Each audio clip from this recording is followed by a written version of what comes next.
मोहम्मद शफी मागरे, अब्दुल रशीद मागरे, मोहम्मद शफी चची। उसके बाद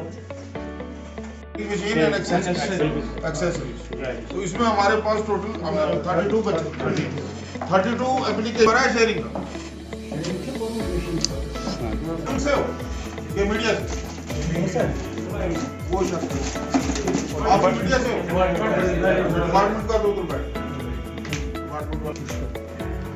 सीरियल नंबर 2 S1 दूसरा नाम छुया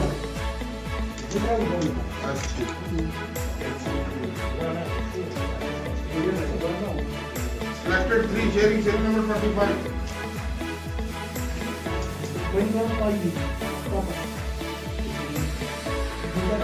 4 sharing serial number 21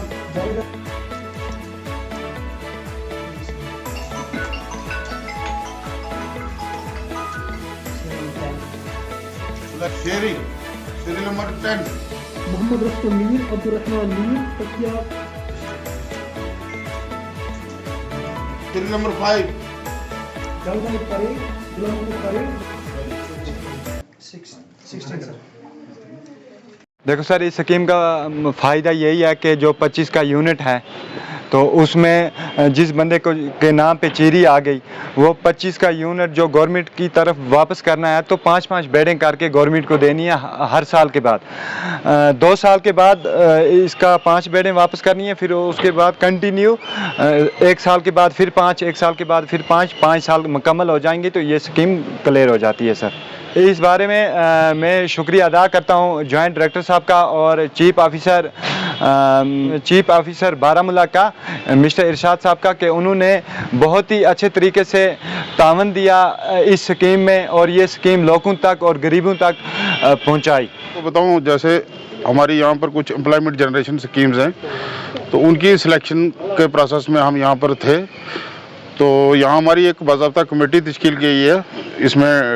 district administration से एक बंदा होता है और महकमा के कंसर्न डिस्ट्रिक्ट अफसर और इसके अलावा जो हमारे फील्ड ऑफिसर है ब्लॉक लेवल से या शीप एंड वूल डेवलपमेंट अफसर जो होते हैं डिवीज़न लेवल के वो भी मेंबर हैं। और स्पेशल मुझे डायरेक्टर साहब ने यहाँ अपॉइंट किया है एज ए सुपरविज़न करनी इस पूरे प्रोसेस की कि कहीं पे ट्रांसपेरेंसी जो है वो पूरी ठीक रहे, कहीं पे कोई कोताही ना हो। तो आज हमारा जो ये कार्यक्रम हुआ है, आप देखें यहाँ पर अच्छी पब्लिक थी। आप थोड़ा लेट आए लेकिन आप ये हमारे साथ जो बंदे आप इनसे पूछ सकते हैं, बहुत ह्यूज पब्लिक थी और बहुत अच्छा हमारा प्रोग्राम जो वो चला। जनरेशन स्कीम्स हैं, जैसे आज कल हर डिपार्टमेंट में हर एक स्कीम जो है वो लोगों के मफाद के लिए रखी गई है क्योंकि एम्प्लॉयमेंट एक मसला है, क्योंकि यूथ परेशान है, पढ़ा लिखा है लेकिन उसके लिए कुछ अभी रोज़गार नहीं है। तो इस सिलसिले में गवर्नमेंट ने जो है वो हर एक महकमा के लिए कुछ ऐसी स्कीम्स इस पर लॉन्च की हैं कि जो इससे एम्प्लॉयमेंट जो है वो थोड़ी जो है एम्प्लॉयमेंट की प्रॉब्लम जो मैं कह सकता हूँ कि वो जो ठीक हो। उसके लिए क्या कि अगर एम्प्लॉयमेंट जनरेट के एक बंदा पढ़ा लिखा घर में बेकार बैठा तो यहाँ पर अगर वो हमारे डिपार्टमेंट की जो ये स्कीम है इसका कोई फ़ायदा लेकर वो उसकी रोज़गार स्टार्ट हो सकता है, सोर्स ऑफ इनकम स्टार्ट हो सकता है। तो इसके लिए हमारे जो है डिफरेंट स्कीम थी, ये नहीं कि एक थी हमारी। कुछ RKVY में स्कीम है,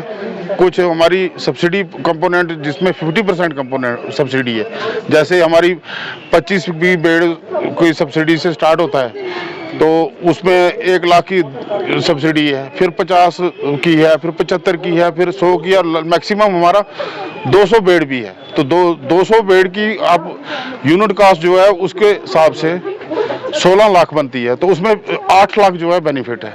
तो इसी के हिसाब से आप कैलकुलेट करते जाओ और जो 150 वाली है उसमें भी 50% हो। तो बहुत अच्छा एक स्कीमें थी, वो सब्सिडी की भी थी। इसके अलावा शेयरिंग का हमारी एक स्कीम है, उसमें हम शेयरिंग मशीन दे रहे हैं, जनसेट दे रहे हैं साथ में और साथ में एक्सेसरीज। तो वो टोटल कंपोनेंट हमारा जो है वो 1.5 लाख का है, उसमें भी 75% सब्सिडी है। तो शेयरिंग के भी हमने यहाँ कुछ सिलेक्शन की शेयरिंग के हवाले से। ये है कि हमारे पास 70% हमने देना है जर्नल को, 20% देना है हमने ST को और 10% हमने देना है वुमेन को। और वुमेन पार्टिसिपेशन भी हुई हर स्कीम में, हर कंपोनेंट में, और मेल भी और ST भी। ST के वाले से मैं बताऊं कि हमारी हर स्कीम में 20% रिजर्वेशन जो ST को दी गई, 10% जो है वुमेन को दी गई। तो ये मेरा कहना क्या ये मतलब है कि जो लड़के इस वक्त पढ़े लिखे हैं, बेरोजगार हैं, पढ़ के भी उनको जो कोई वसीला नहीं है, तो मैं चाहता हूँ अगर वो बड़ा नहीं, चलो 25 बेड़ों से स्टार्ट करें, 25 से अगर स्टार्ट करेंगे तो इसमें आप देखो अगर उनके कल बच्चे आएंगे फिर उनको आप साइंटिफिक रेयरिंग करके और महकमे के साथ आप उनके साथ साइंटिफिक रेयरिंग करो, मशवरा करके हमारे डिपार्टमेंट के डॉक्टरों की एक्सपर्टाइजेशन से दवाई का कौन सी दवाई किस टाइम देनी है, मेटिंग कब करवानी है, जो मेल है वो किस टाइप का होना चाहिए आपके फीमेल फ्लॉक में, तो उसी हिसाब से जो आपका वो जो आगे जनरेशन आएगी उसको आप जब अगले साल वो जब तैयार हो जाएगी तो ईद वाले दिन या जो हमारे फेस्टिवल हैं देखो उसमें मीट कंजम्पशन एक हमारा बहुत बड़ा एक इशू है, तो उसमें बहुत अच्छी कमाई भी होती है, तो एक उनको जो अपना इनपुट जो उनकी है उससे ज़्यादा उनको जो है इसमें आ जाएगा पैसा। सिलेक्शन होती नहीं है क्योंकि टोटल मैंने आज हिसाब लगाया 90 बेनिफिशियरी हमने सिलेक्ट किए हैं अंडर डिफरेंट स्कीम्स, तो जो निकल गया तो वो तो ठीक है, जो बेचारा रह गया उसके लिए मैं यही कहूँगा हमारी कुछ ऐसी है जैसे शेयरिंग ट्रेनिंग है वो श्रीनगर में हम कराते हैं, नौशहरा में भी करवाते हैं और लाल मंडी में भी करवाते हैं, तो वो अगर वो आके शेयरिंग की ट्रेनिंग कर लेगा तो शेयरिंग ट्रेनिंग करके वो अगर आकर खुद भी काम करे ना, ये जो हमने जो ये सिलेक्शन किया है इसकी बाज़ाब्ता प्रिंट मीडिया में पहले हमने नोटिफिकेशन एडवर्टाइजमेंट की है तो सभी ने पढ़ा इसको, उसके बाद एप्लीकेशन फॉर्म इनवाइट हुई है। आपका जो मसला कि ये नहीं है उनको पता उनको है, लेकिन कोई जो रह गया